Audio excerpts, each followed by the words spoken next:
అనా ఎట్లున్నావు అనా? నాకు కొన్ని డౌట్లు ఉన్నాయి. నా పిచ్చిలేస్తుంది. అసలు మంచు డైనస్టీ అంటే ఏంది, కింగ్ డైనస్టీ అంటే ఏంది, అసలు 1911 లో గుయోమింగ్డాంగ్ పార్టీ ఉందా లేదా, గుయోమింగ్డాంగ్ పార్టీని కేఎంటీ అని ఎందుకు అంటారు, అసలు ఏం అర్థమైతలేదనా? సరే నేను చెప్తా విను ఆన్సర్. 1911 వరకు కింగ్ డైనస్టీ అనేది రూల్ చేస్తుంది. కింగ్ డైనస్టీ అక్కడ మంచు పీపుల్ అయినటువంటి వాళ్ళు ఉంటారనమాట. మంచూరియా అనే ఒక రీజియన్ కి చెందిన వాళ్ళని మంచు పీపుల్ అంటారు. వాళ్ళు కింగ్ డైనస్టీని రూల్ చేయడం జరుగుతుంది. దట్ వాజ్ అబాలిష్డ్ బై సున్ యట్ సేన్.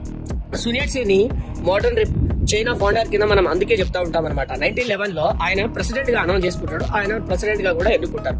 కానీ కొన్ని రోజులకి ఒక మార్చి వరకు మాత్రమే, 1912 మార్చి వరకు మాత్రమే ఆయన రూల్ చేస్తాడు. అప్పటికి నా వల్ల అయితే లేదురా భాయ్, ఇక్కడ అరిస్టోక్రాటిజం ని నేను ఎండ్ చేయలేకపోతున్నా అని చెప్పి యువాన్ షికాయ్ ని ప్రెసిడెంట్ గా ఆయన అనౌన్స్ చేస్తాడు. పబ్లిక్ కూడా యువాన్ షికాయ్ నే ప్రెసిడెంట్ గా ఎన్నుకుంటారు. దాని తర్వాత 1915-16 వరకు యువాన్ షికాయే ప్రెసిడెంట్ గా ఉంటే ఆయన చనిపోయిన తర్వాత వార్లార్డ్స్ అయినటువంటి వాళ్ళు చైనాని ఆక్యుపై చేసుకొని రూల్ చేయడం జరుగుతుంది. 1927 వరకు అది కొనసాగుతుంది.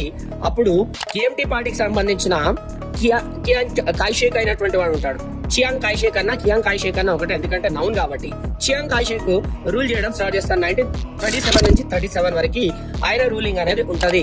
నాన్జింగ్ అనేది క్యాపిటల్ గా ఉంటది అనమాట. బీజింగ్ కాదు క్యాపిటల్, నాన్జింగ్ అనేది.